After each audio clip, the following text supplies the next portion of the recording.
totalmente em seu aspecto profundo e substancial, o lado psíquico e espiritual, e isto desde o primeiro aparecimento dos mais rudimentares fenômenos biológicos, em que já existe presente naquele psiquismo, embora rudimentarmente.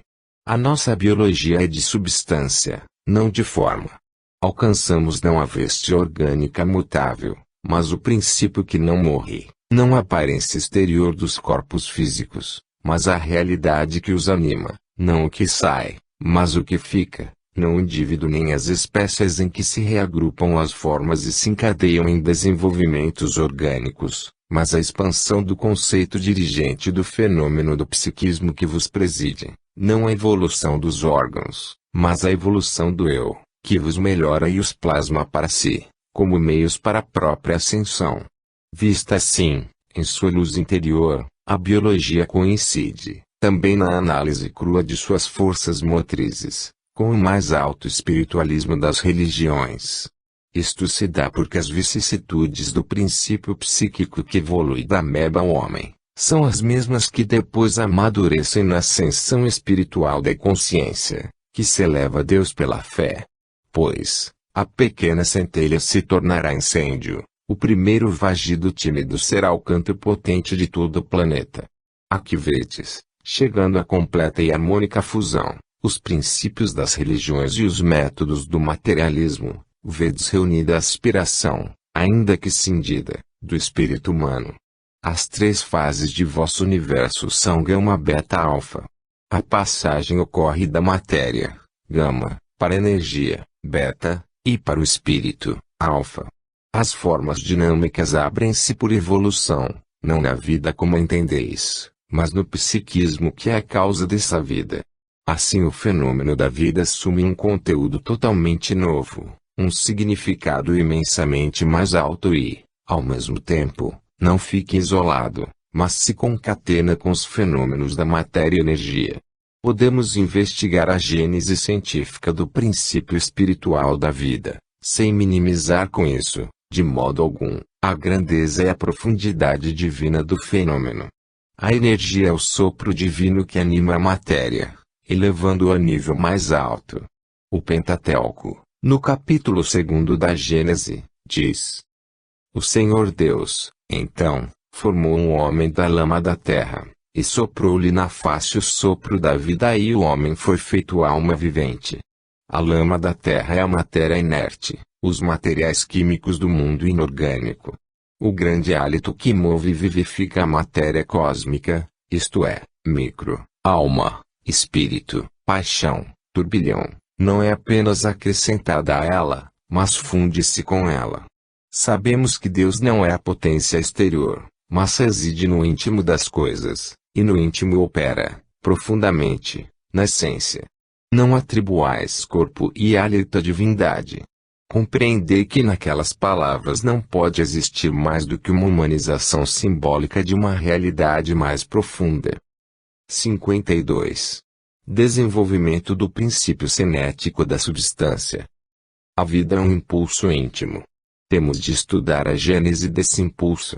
Precisamos nos referir ao que dissemos no estudo da cosmogonia atômica e dinâmica. Vimos lá que a substância da evolução é a expansão de um princípio cinético que se dilata continuamente, do centro à periferia, uma extrinsicação de movimento que passa do estado potencial ao estado atual, uma causa que permanece idêntica a si mesma, embora produzindo seu efeito. As infinitas possibilidades concentradas num processo involutivo precedente manifestam-se nesse inverso e compensador movimento centrífugo evolutivo. Vossas fases gama, beta, alfa, são apenas três zonas contíguas desse processo de descentralização. Vossa evolução atual está suspensa entre centro e periferia, dois infinitos. Somente colocados assim, como substância cinética da evolução, são os fenômenos compreensíveis e analisáveis, somente reduzidos assim a seu último termo. O movimento assume formas diferentes e cada forma é um grau, uma fase da evolução, um modo de ser da substância. No âmago existe o movimento e, quando a substância muda sua trajetória, Exterioriza-se a vossa percepção uma correspondente mudança de forma. O movimento assume uma roupagem diferente. No fundo, isso é apenas a expressão do pensamento de Deus. Para que possa o impulso proveniente do centro atingir a periferia e deslocar de uma fase o sistema dinâmico de vosso universo, é necessário que atravesse as fases intermediárias e se apresente ao limiar de novo período, como produto e última elaboração cinética dessas fases. Como a energia, logo que nasceu, dirigiu-se de imediato para a matéria, a fim de movê-la, animá-la e fecundá-la com seu impulso dinâmico e elevá-la para uma vida mais intensa, assim a vida, filha da energia, volta-se subitamente para trás, em direção à matéria, a fim de arrastá-la para novo turbilhão de trocas químicas, antes ignoradas por ela. Isso para que a trindade das formas possa fundir-se numa unidade seja profunda a maturação de cada fase. Por isso, o movimento é retomado pelo movimento da fase sucessiva, melhorado e aprofundado, aperfeiçoado, amadurecido. É o novo impulso, máxima manifestação dinâmica, que se dobra sobre a estrutura atômica e se reveste dessa manifestação. Esse conúbio é necessário para que a nova forma, a alfa, encontre sua manifestação e os movimentos de gama sejam levados a um grau maior de perfeição. Assim se manifesta o psiquismo da vida, por meio de combinações da química, mas elevada ao grau mais alto de química orgânica. A expansão cinética do impulso central significa, portanto, uma retomada de todos os movimentos precedentes, uma reconstrução de todos os equilíbrios já constituídos. Tudo o que nasce tem que renascer cada vez mais profundamente. Em nova manifestação desse princípio do psiquismo, a matéria revive, fecundada por um poder de direção e de escolha, que lhe penetra a íntima estrutura e a permeia toda com uma febre de vida nova. A nova potência, que nasceu de Beta, compõe para si, das formas já parecidas e elaboradas da matéria, um corpo de que ela é alma, em cujo íntimo ela age. A matéria e a energia tornam-se meios externos, dominados e guiados por esse movimento de ordem superior.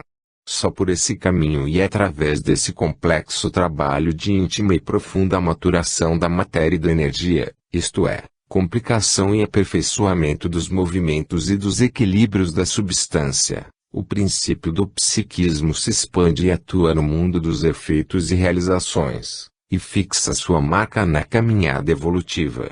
Para que o princípio possa estabilizar-se nesta zona periférica das manifestações, tem que refazer-se nas zonas intermediárias, fundir o próprio movimento nos seus movimentos, aperfeiçoá-los, arrastando com o próprio impulso as suas trajetórias, para novos tipos e novas direções.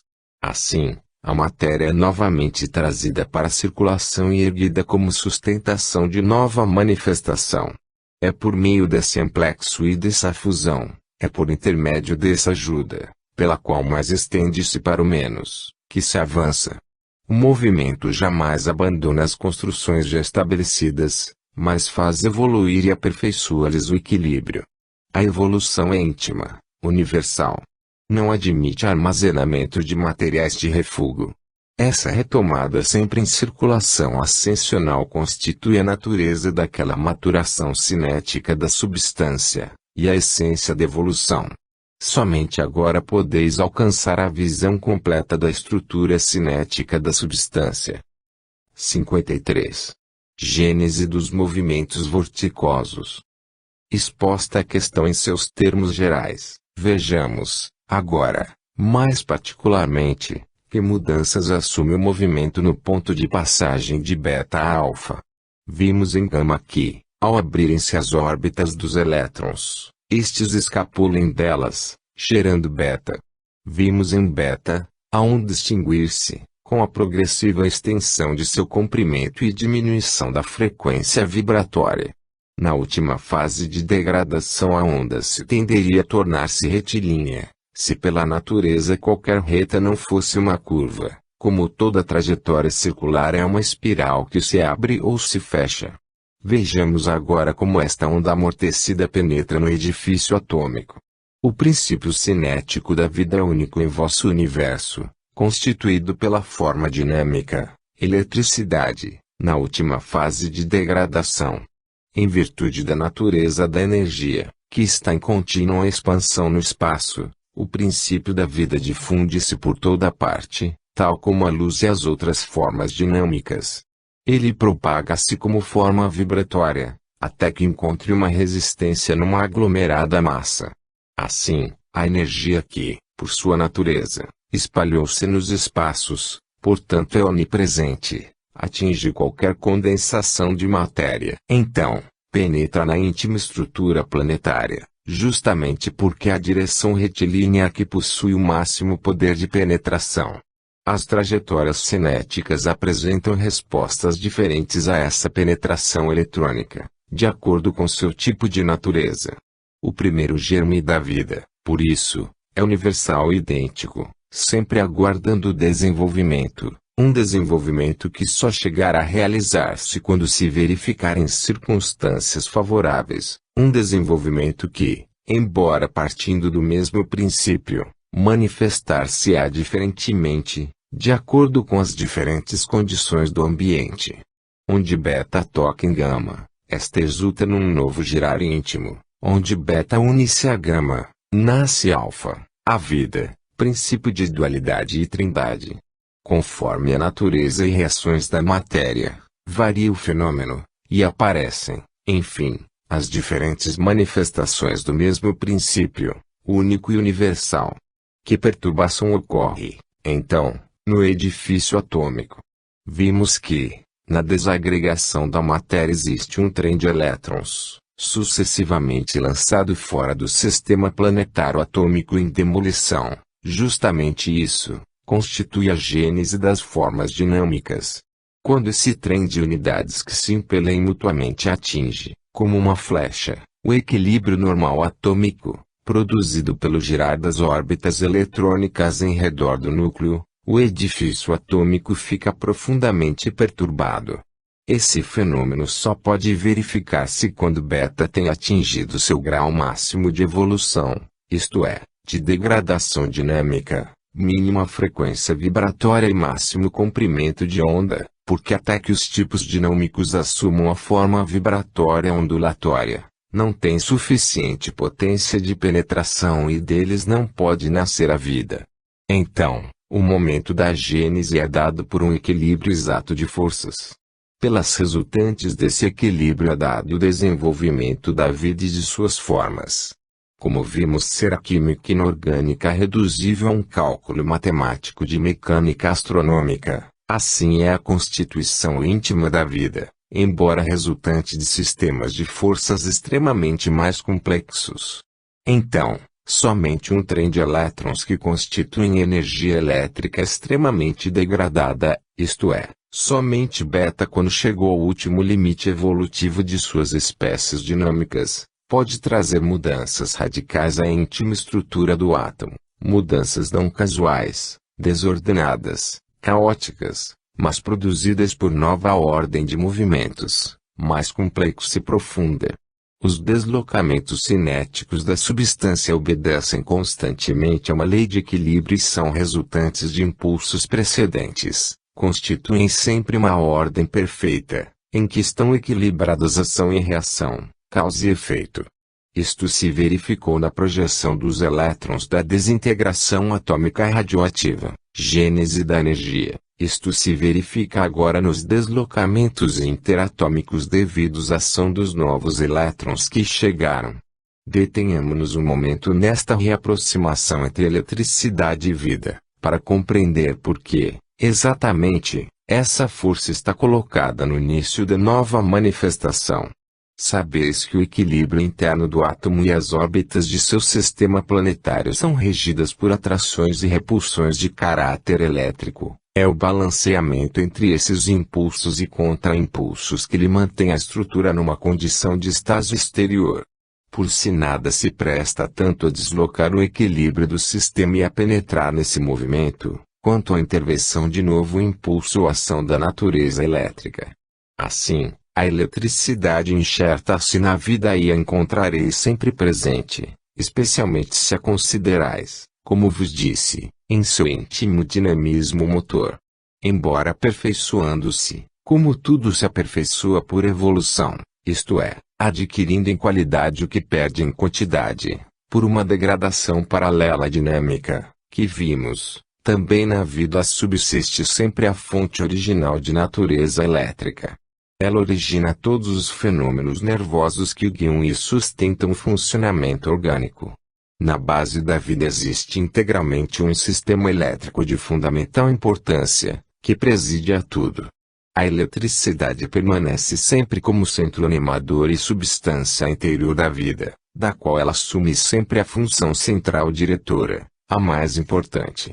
Essa sobrevivência, em posição tão conspícua, bastaria para demonstrar a parte substancial que a eletricidade deve ter tido na gênese e no desenvolvimento da vida. E ainda quando atinge as formas de magnetismo, vontade, pensamento e consciência, permanece o mesmo princípio, embora alçado às fases de máxima complexidade. Trata-se, verdadeiramente, da continuação do mesmo processo de degradação, que se estende das formas dinâmicas até as formas psíquicas. Quando, num sistema rotatório, sobrevém nova força, esta se introduz no sistema e tende a somar-se e a fundir-se no tipo de movimento circular preexistente. Podeis imaginar que complicações profundas ocorrem no entrelaçamento já complexo das forças atrativo-repulsivas. O simples movimento circular agiganta-se num movimento vorticoso mais complexo. Pela emissão de novos elétrons, o movimento não apenas complica sua estrutura, mas se reforça, alimentado por novos impulsos. Ao invés de um sistema planetário, tereis nova unidade, que vos recordo ser demoinhos de água, as trombas marinhas, os turbilhões e ciclones.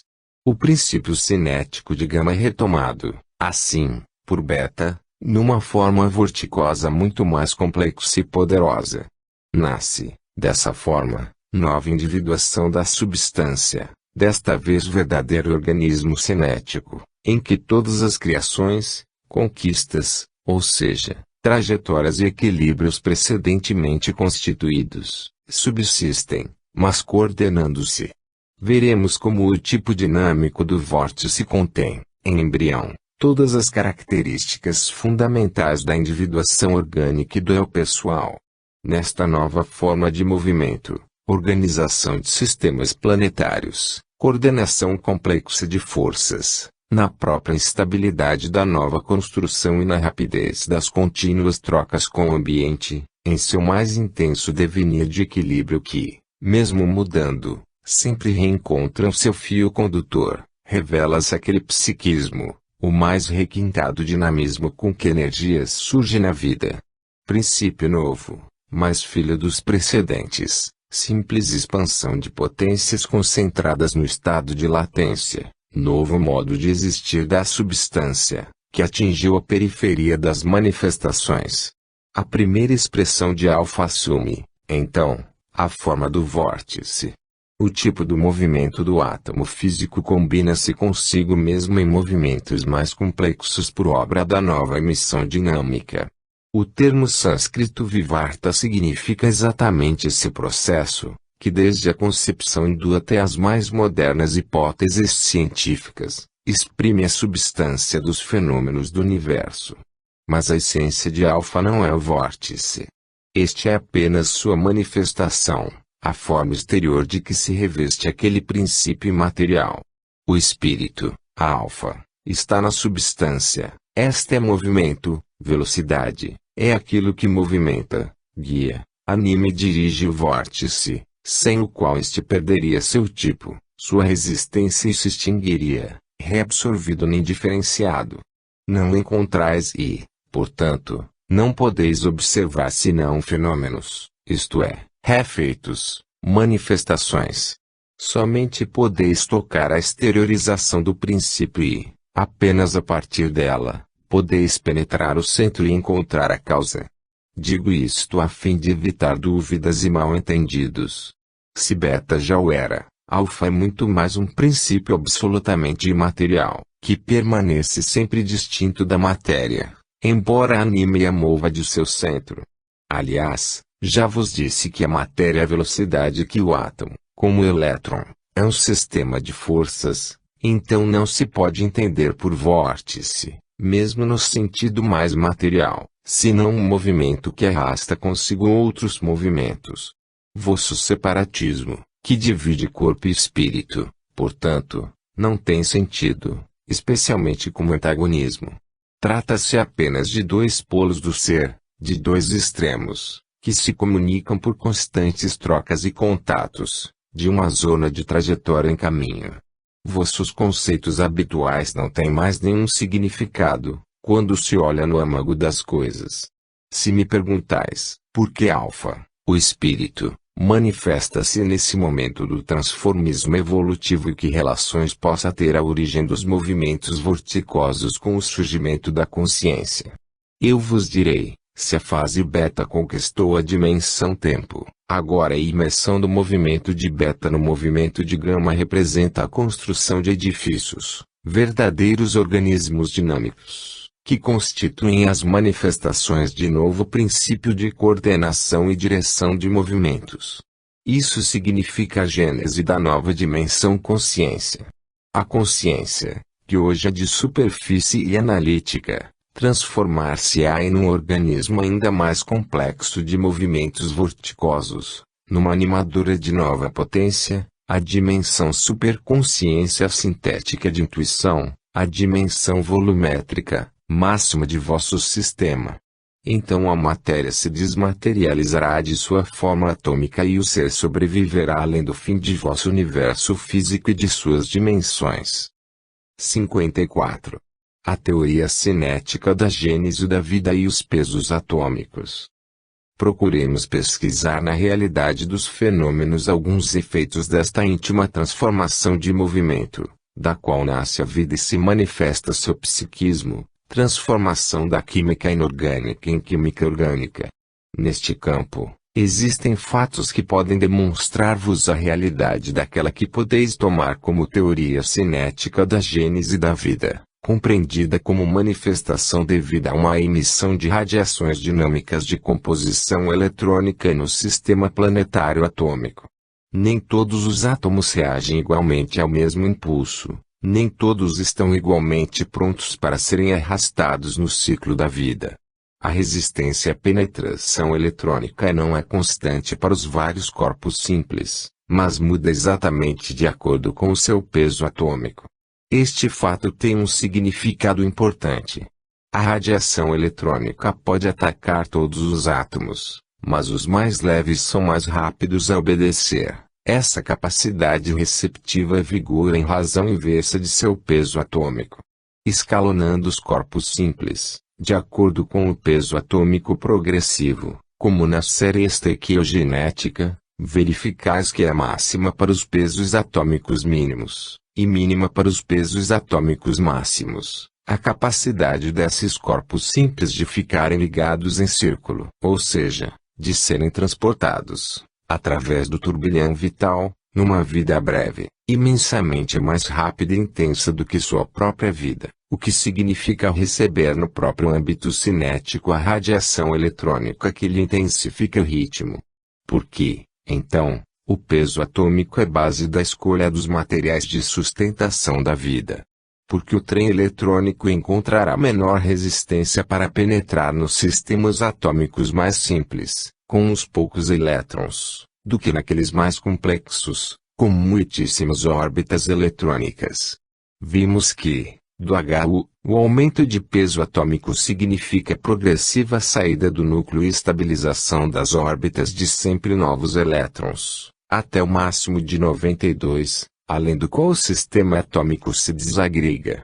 É óbvio que as radiações de um sistema cinético mais rudimentar sejam mais fracas do que dos mais complexos, e que seja mais fácil transformar o equilíbrio dos movimentos no primeiro caso do que do segundo. Os sistemas planetários mais simples, menos numerosos de satélites, deixar-se-ão plasmar mais facilmente em novas trajetórias, do que os sistemas densos de elétrons, turbilhonando em movimentos mais intensos. Quanto maior o número de elétrons, maiores serão a massa e a inércia, isto é, a resistência a absorverem impulsos externos. Esses íntimos deslocamentos cinéticos constituem a substância do fenômeno da transmutação da matéria inorgânica em orgânica, reduzível em sua essência, como já dissemos, a um cálculo de forças. Essas concordâncias são uma prova de que o fenômeno vida é, substancialmente, a resultante de uma assimilação pelo sistema atômico de um movimento eletrônico, justamente porque os elétrons do átomo oferecem uma resistência proporcional a seu número. Aí está uma confirmação da teoria cinética da gênese da vida.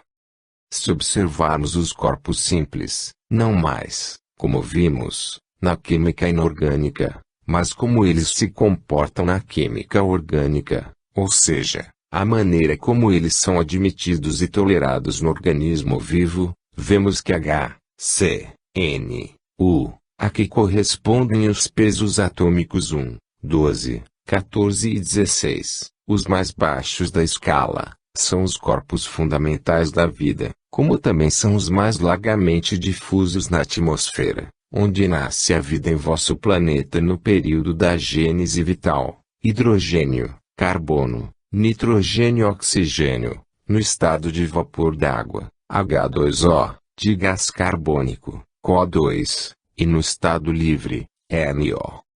Vêm depois os corpos sucedâneos dos fundamentais, que podem substituí-los parcialmente e são aceitos em doses moderadas. Seu peso atômico não ultrapassa 60, e temos em ordem de peso atômico: lítio, Li igual 7, boro, Bu igual 11, flúor, Fl igual 19, sódio, Na igual 23, magnésio, Mg igual 24, silício, Si igual 28, fósforo, P igual 31, enxofre, S igual 32, cloro, Cl igual 35,5, potássio, K igual 39, cálcio, K igual 40, alumínio, Al2 igual 27,1, manganês, Mn igual 55, ferro, Fe igual 56, níquel, 58,5, cobalto, U igual 58,7. Seguem-se os corpos que, mesmo entrando para fazer parte da vida orgânica, não são aceitos senão em doses pequeníssimas. Seu peso atômico não ultrapassa 137 e, de acordo com seu peso, estão na seguinte ordem: cobre, U igual 63,5, zinco, Zn igual 65,4, arsênico, As igual 75, bromo, Br igual 80, rubídio, Ru igual 85,5, estrôncio, Sr igual 87,6, iodo, I igual 127, bário, Ba igual 137,4. Se continuarmos ainda a subir até os mais altos graus na escala dos pesos atômicos, verificaremos que os corpos que aí encontramos normalmente não se encontram nos organismos e, se têm ingresso no ciclo vital, só são tolerados em doses mínimas. Isto é fundamental também em seu uso terapêutico. Temos selênio, Si igual 79, prata, Ag igual 108, estanho, Sn igual 118, antimônio, Sb igual 122, telúrio, T igual 127, platina, Pt igual 195, ouro, Al igual 197, mercúrio, Hg igual 200, chumbo, Pb igual 207. Chegamos, enfim, aos pesos atômicos máximos dos corpos radioativos, utilizáveis terapeuticamente pelo dinamismo de suas radiações, mas sem propriedades biológicas intrínsecas. A instabilidade de seu equilíbrio interior representa um sistema atômico em desfazimento, que foge para as formas dinâmicas e é o menos apto para ser retomado nas coordenações cinéticas de ordem mais complexa. A emanação eletrônica desses corpos, Embora possa excitar, no átomo, a aptidão para entrar no ciclo vital, fica sempre por fora dele. Para poder penetrá-lo, tem que primeiro atravessar toda a maturação das formas dinâmicas, até o máximo de degradação.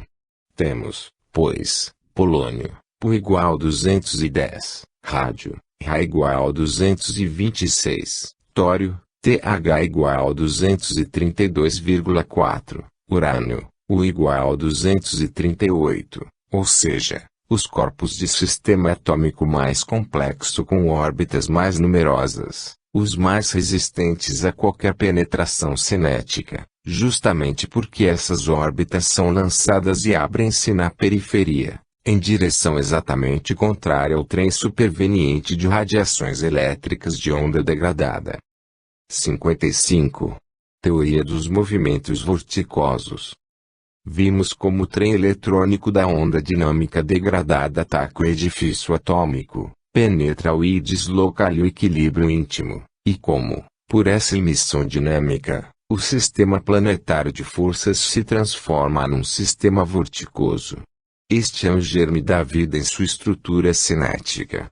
Observemos-lhe a complexa constituição e sua resposta à realidade dos fenômenos daquela que, vos disse, poderia ser tomada como teoria cinética da vida, ou teoria dos movimentos vorticosos, colocando-a como base da química orgânica, química cinética.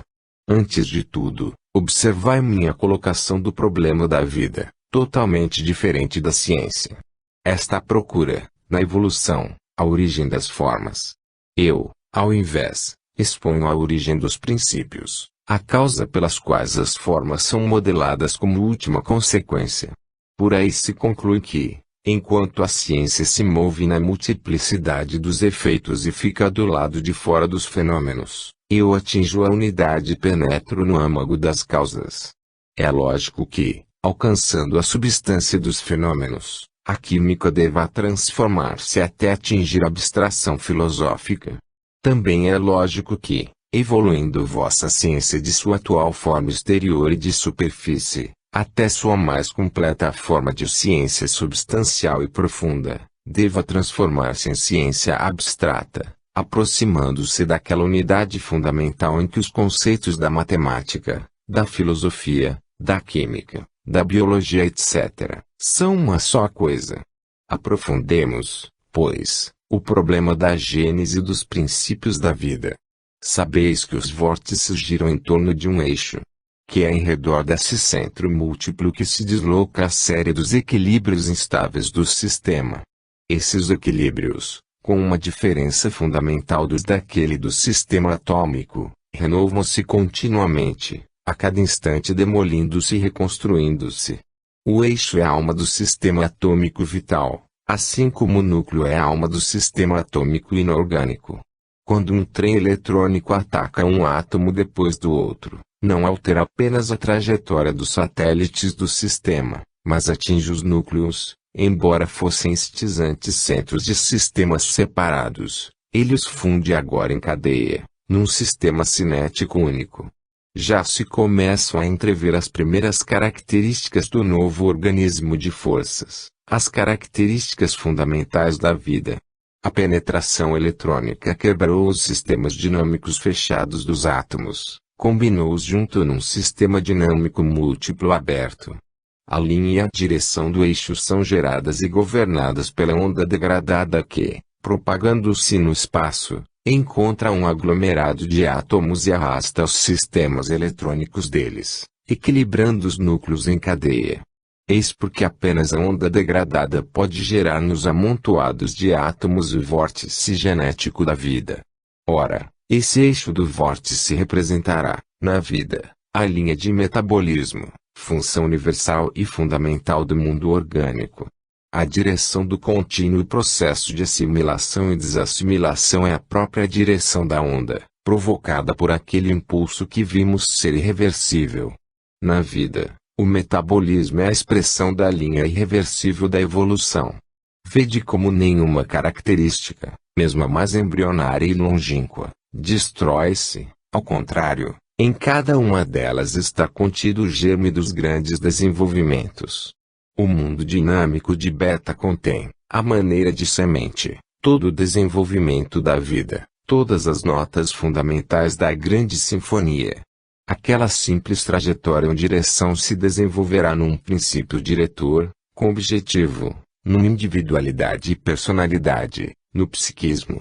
Notai também como a emissão dinâmica corresponde à contínua reorganização das unidades menores em superiores unidades coletivas, lei das unidades múltiplas. Com efeito, temos aqui não mais amontoados ou aglomerações, mas organismos de átomos. Notar como nesta reorganização mais ampla, acentua-se o desenvolvimento das notáveis características embrionárias das formas inferiores. Aqui também encontrais a linha dos ciclos múltiplos, CFR. Fig. 5, que vos ensina que o ciclo maior é apenas a resultante do desenvolvimento dos ciclos menores. Neste caso, a realização orgânica é somente o produto do amadurecimento atômico, estequiogenética, ou seja, desenvolvimento dos sistemas planetários nucleares ou eletrônicos. Olhando assim, em seu íntimo, o universo vos surge, a cada passo, de divina grandiosidade. Individuado, o eixo do sistema vorticoso apresenta-se-vos com características especiais. Podeis imaginar que potência cinética ele encerra, pois, é uma cadeia de núcleos em redor dos quais continuam a gravitar e a girar os elétrons atômicos, a cujas atrações e repulsões somaram-se às dos elétrons recém-chegados da onda degradada de Beta. Assim, o eixo do sistema tem duas extremidades, caracterizadas por qualidades diferentes. Uma extremidade, o polo positivo ou de penetração ou de ataque, pelo qual propaga-se o movimento, e a outra, um polo negativo, final ou de separação, no qual o movimento se extingue.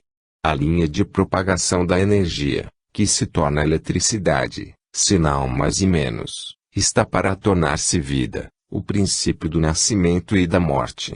Como vedes, sistema aberto e em contínuo movimento. Eis donde nascem a rapidez do metabolismo e a instabilidade química, que são características fundamentais dos fenômenos da vida. Somente a infusão do princípio estático de gama, do princípio dinâmico de beta, podia produzir esse terceiro princípio psíquico de alfa. A matéria gama apenas conquistar a dimensão espaço e beta apenas a dimensão tempo. Somente da fusão das duas dimensões podia nascer a terceira, a consciência.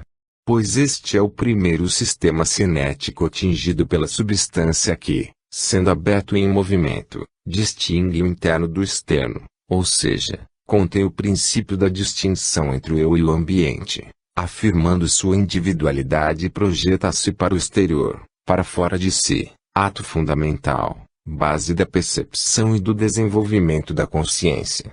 Nessa capacidade do sistema vorticoso de projetar-se para fora de si, portanto, de combinar os próprios movimentos com os de outros sistemas vizinhos e de sentir o influxo, nessa receptividade cinética, nessa possibilidade de assimilação de impulsos externos, existe o germe daquele contínuo registro e assimilação de impressões, que está na base do desenvolvimento da consciência. Veremos como esta se dilata continuamente. Aquilo que desce ao âmago do eu e aí se fixa em automatismos, que mais tarde serão os instintos, é apenas o impulso de uma força que se fixa, absorvida nos equilíbrios do sistema cinético dinâmico do vórtice vital. Este é instável e imutável, mas para que tenha uma ação constante, ele penetra e se fixa, também, nessa instabilidade, que não é caos, mas apenas um equilíbrio mais complexo, resultante de miríades de equilíbrios menores. É importante pesquisar nas formas inferiores os germes e a primeira gênese também das mais altas formas de vosso psiquismo, porque nessa base científica e racional basearei minhas conclusões nos campos que parecem estar muito longe, no entanto, estão próximos do mundo ético e social. Vede que a íntima elaboração evolutiva ou descentralização do princípio cinético da substância, ou manifestação da divindade, desenvolve-se de uma simples trajetória dinâmica, dirigida de um polo mais a um polo menos, a linha do metabolismo orgânico, primeiro construtor de corpos, depois a linha do metabolismo psíquico, construtor de almas. Nessa fusão de extremos, sentis a verdade de meu monismo. 56. Paralelos em química orgânica. Procuraremos na química orgânica algum paralelo ou correspondência ao princípio dos movimentos vorticosos. Depois de havermos observado a gênese da vida em sua íntima e profunda realidade, dispomos-nos agora a caminhar para o exterior, para aquela aparência, mais sensória, portanto, mais facilmente compreensível para vós. Vários fenômenos da química orgânica mostram-vos que a estrutura do fenômeno vital corresponde à dos movimentos vorticosos observados. Enquanto as principais reações da química mineral são instantâneas e totais, as da química orgânica são, geralmente, progressivas e lentas. A mecânica das reações indica-vos que só no primeiro caso o equilíbrio químico do sistema é quase imediatamente atingido, ao passo que nas reações orgânicas é necessário muito tempo antes que se chegue a esse estado. Essas reações progressivas, mesmo simples em aparência, são em realidade uma superposição de reações sucessivas, que determinam produtos intermediários muito efêmeros para serem percebidos. Essa mobilidade química, aparentemente menor, é devida, em substância, ao sistema vorticoso que resiste, inércia, contra qualquer ação que tenda a deslocar-lhe o equilíbrio. Ela é mais poderosa e profunda que o sistema atômico simples, porque, também, é um sistema mais complexo. O entrelaçamento das linhas de força que devem ser diversamente dirigidas é muito mais amplo. Mas em compensação, pela mesma razão, o sistema está apto a conservar por mais tempo os tipos de movimento uma vez emitidos e absorvidos, germe da hereditariedade. Somente este dinamismo mais profundo, cuja estrutura cinética estudamos, podia produzir a síntese química da vida a partir da matéria inorgânica. A substância dos intercâmbios vitais consiste num ciclo, mediante o qual o íntimo dinamismo do sistema transporta a matéria inorgânica em combinações químicas para ele extraordinárias e complicadíssimas, que jamais teria conseguido sozinha. A característica da química da vida é a necessidade de uma contínua renovação íntima, com a qual se reconstitui de uma rápida deterioração, um desfazer-se constante de equilíbrios que, no entanto, reconstruem-se sempre, de modo que, no conjunto, o equilíbrio permanece, mas condicionado por intenso e íntimo trabalho. A estabilidade permanece através da instabilidade de todos os seus momentos, à custa de ser uma correnteza em movimento. A própria morte, que parece a destruição do edifício, porque determina o momento em que os elementos se apressam a descer os degraus dessa estrutura muito complexa, a fim de retornarem ao seu estado primitivo mais simples, não representa incapacidade de manter-se no mais alto equilíbrio da vida, mas é efeito da rápida sucessão sempre ativa, que jamais para, do dinamismo do sistema. Morte é sinônimo de renovação. Por isso, a vida persiste perenemente no ritmo veloz de seu devenir. Fenômeno antiestático por excelência. A vida não é possível sem renovação.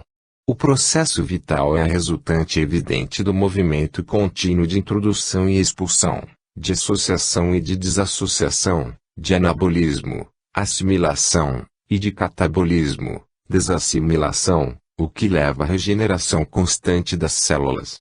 A vida, desde sua primitiva fase orgânica, que só contém os primeiros rudimentos do psiquismo, é sua meta. No homem atingirá sua autonomia, é dinamismo intenso produzido por contínuo e complexo decompor-se e recompor-se da matéria em combinações químicas fugacíssimas. Dentro desse dinamismo, as substâncias são tomadas e levadas através do organismo, são absorvidas, assimiladas, fundidas na palpitação vital e, depois de haver demorado nele, são eliminadas. Sua passagem pelo ciclo orgânico é, para essas substâncias, uma espécie de febre, de corrida sólita, da qual escapam para repousar em seu equilíbrio químico inorgânico assim que se livram dessa imposição. Ora, esse é exatamente o fenômeno que ocorre num turbilhão, que prende em seu movimento rotatório sobretudo os corpos leves, peso atômico baixo, menor resistência ou inércia, arrasta-os no seu vórtice e, finalmente, abandona-os.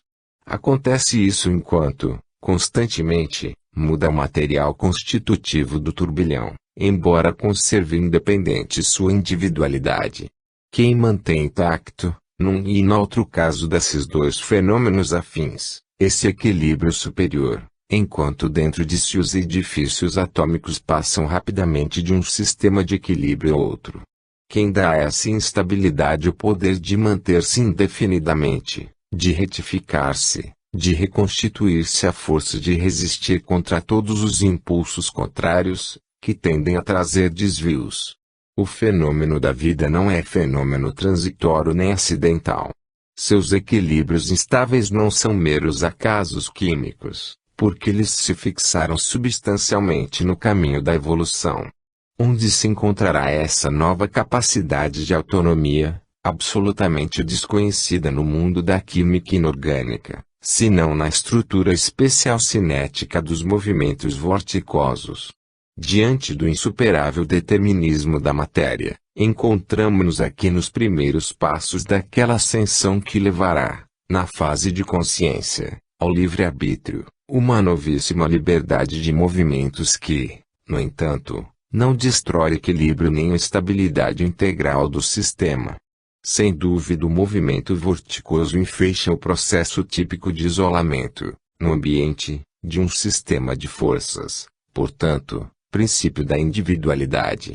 Um turbilhão de forças já é o eu distinto de tudo que o circunda, com o qual entra em relação, mas não se funde com o devenir, que tem direção e meta própria, com uma troca e um princípio diretor de funcionamento que dá, de imediato, a imagem do organismo e da vida. Só o sistema cinético do vórtice contém as características de elasticidade, de equilíbrio móvel, tão distantes da rigidez inorgânica, que lembram tanto o estado coloidal, fundamental na vida. Este, ao mesmo tempo que assegura a estabilidade da estrutura dos protoplasmas vivos, neles favorece maravilhosamente o desenvolvimento das reações químicas. O vórtice recebe e reage, admite, em vista de sua estrutura, uma muito maior velocidade de reações do que o sistema atômico e por isso é a sede mais adequada para a evolução das reações químicas. Sistema plástico, móvel e flexível, tal como a vida, no entanto, resistente. Ele tem a faculdade de assimilar os impulsos exteriores, de torná-los próprios sem quebrá-los, de conservar-lhes traços no próprio movimento e de registrar a resultante de suas combinações, memória. Ele rende-se e transforma-se, suporta, mas não esquece nada. Sua elasticidade significa a capacidade de retomar o equilíbrio de acordo com a lei de seu movimento. Passivo e ativo ao mesmo tempo, tangencia todas as características da vida. Outra aproximação entre as características dos fenômenos vitais e a dos movimentos vorticosos, a admissão da matéria na circulação da vida não ocorre ao acaso. Vimos que são preferidos os pesos atômicos baixos, mas não é só. O vórtice vital estabelece ligações entre átomo e átomo. Quando estes são tomados no movimento da vida, estabelecem-se entre eles vias de comunicação. Enquanto na química inorgânica só temos os movimentos planetários dos sistemas atômicos fechados, simplesmente coordenados em sistemas moleculares, em equilíbrio estável, no química orgânica temos sistemas atômicos abertos e comunicantes, em equilíbrio instável. Os átomos estão reunidos em cadeia e tornam-se solidários dentro de um mesmo fluxo dinâmico, guiados pelo mesmo impulso e pela mesma vontade. Na matéria, ficam mutuamente estranhos em sua estrutura íntima, embora vizinhos equilibrados. Na vida, apertam-se num abraço e movimentam-se numa única direção. Esta é a base da unidade orgânica. Quando a unidade se dissolve, as passagens fecham-se, os sistemas tornam a isolar-se, reciprocamente indiferentes. Com o vórtice, terminou aquela vontade coletiva que os irmanava. Essas cadeias dinâmicas são abertas. Os átomos presos no turbilhão vital são modificados em seu movimento íntimo e arrastados num movimento diferente. Nessa viagem, são elaborados, sua constituição química modificada. Terminado seu trajeto, são abandonados não mais vivos, mas inertes. Os átomos são, assim, alinhados em séries bipolares e a viagem da vida realiza-se entre dois extremos, nascimento e morte. Agora sabeis que somente as substâncias orgânicas, constituídas de cadeias abertas de átomos, ou grupo de átomos, são aceitas pelos seres no âmbito da vida, enquanto as substâncias cíclicas, os compostos de cadeia fechada, não são tolerados. Tudo isso coincide com a estrutura cinética do sistema vorticoso, aberto e pronto a admitir no próprio âmbito sempre novos impulsos. É óbvio que, num sistema cíclico, uma cadeia de átomos fechada em si mesma não pode ser admitida, porque não oferece acesso. A linha das transformações químicas é dada pelo eixo do sistema vorticoso. Vimos que esse eixo era dado pela onda degradada de beta. Assim, cada indivíduo biológico, se é físico no exterior, é sempre, embora em graus diferentes, psíquico em seu centro interior, justamente porque é de origem elétrico eixo do sistema vorticoso. Nos primeiros níveis, a eletricidade e o psiquismo, que dela nascerá nos níveis mais elevados, estão sempre no centro do fenômeno vital. Como o eixo atrai para o redor de si um sistema vorticoso, assim o princípio psíquico atrai e sustenta em torno de si uma vestimenta orgânica. Então, a linha do transformismo vital, seja a cadeia de reações químicas, seja desenvolvimento individual, seja evolução biológica, já estava traçada e contida na linha da expansão dinâmica, onda. Vede como a evolução da vida, em seu impulso interior, determinante das formas, está em linha de continuidade com a difusão de beta e com a evolução das espécies dinâmicas. 57. Movimentos vorticosos e caracteres biológicos. Outras características fundamentais, entretanto, possui o sistema cinético vorticoso, que o aproximam e assemelham aos fenômenos vitais. De tudo isso podeis tirar mais uma confirmação de que, como vos disse, é vorticosa a íntima estrutura do fenômeno biológico. Disso, esta teoria vos dá uma profunda explicação que se harmoniza com a de todos os fenômenos existentes. O vórtice é apenas a expressão volumétrica daquela espiral que vimos ser a trajetória de todo o fenômeno, a expressão gráfica do conceito que o dirige. Aquela espiral, também aqui, no campo biológico, reaparece no organismo dinâmico do vórtice. Este corresponde ao princípio da espiral que se abre e se fecha e com isso se expande a maneira de respiração, que dilatando progressivamente a amplitude de seu ritmo, agiganta-se, crescimento orgânico e psíquico da vida. Já mostramos como a constituição desse movimento vorticoso leva a uma diferenciação do ambiente, isto é, uma individuação independente. Pode parecer-vos que haja um abismo entre a vida e a matéria, e a vida representa, no universo, uma subversão fundamental de leis. Não. Não há abismos na natureza, nem saltos, nem zonas de vácuo, tudo é continuação do que foi preparado precedentemente, desenvolvimento do que já existia em estado de germe. Por isso, encontrais na biologia os mesmos princípios que despontam na química, embora mais desenvolvidos e elevados, e a passagem faz-se por uma maturação interior, que já eleva a uma combinação mais alta os elementos preexistentes. O princípio dirigente despertou, ele que dormia no âmago das coisas. Esse processo de individuação do vórtice atômico, que se distinguem no campo cinético do ambiente, corresponde à lei que já vimos, pela qual os seres, ao evoluir, passam do indistinto ao distinto, lei que se compensa, para que o todo não se pulverize no particular, como aquela dos reagrupamentos em unidades coletivas. Um indivíduo biológico é simplesmente um organismo de sistemas vorticosos ligados e comunicantes. Enquanto a matéria apresenta-se individuada em formas que se repetem idênticas, a vida jamais apresentará duas exatamente iguais e seu comportamento terá sempre uma nota de individualidade. Em cada forma de vida existe uma distinção mais acentuada, ao mesmo tempo em que essa forma é uma unidade coletiva mais complexa em sua organicidade. Existe na vida uma individualidade de manifestações, que preludia o desenvolvimento da personalidade, e existe uma independência de movimentos em que já se sente o início do processo de transformação do determinismo físico no livre-arbítrio do psiquismo. Evolução, com efeito, a proporção em que é descentralização cinética, é também expansão e liberação de movimento. Ora, essas características da vida nós encontramos também nos movimentos vorticosos.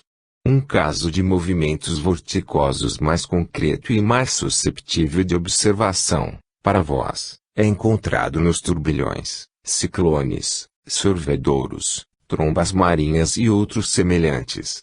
Um turbilhão é uma unidade dinâmica distinta do ambiente, com caracteres de individualidade, independente daquele em seus movimentos, com seu próprio ponto de origem, nascimento, e um ponto final, morte, quando sua energia e sua trajetória se esgotam. Ele resiste aos impulsos estranhos e, se admite forças em seu âmbito, modifica-as com um processo que relembra o conceito de assimilação. Mais que uma forma estática como no mundo físico, o turbilhão é essencialmente o desenvolvimento de um dinamismo. Sua essência, como na vida, está no devenir e mantém-se perfeitamente equilibrado numa transformação contínua. Há nisso algo do futuro psiquismo. Os materiais constitutivos são forma exterior e efeito, mais do que causa determinante. De fato, esses materiais mudam constantemente, ao passo que a forma, apesar de sua mutação, permanece idêntica a si mesma.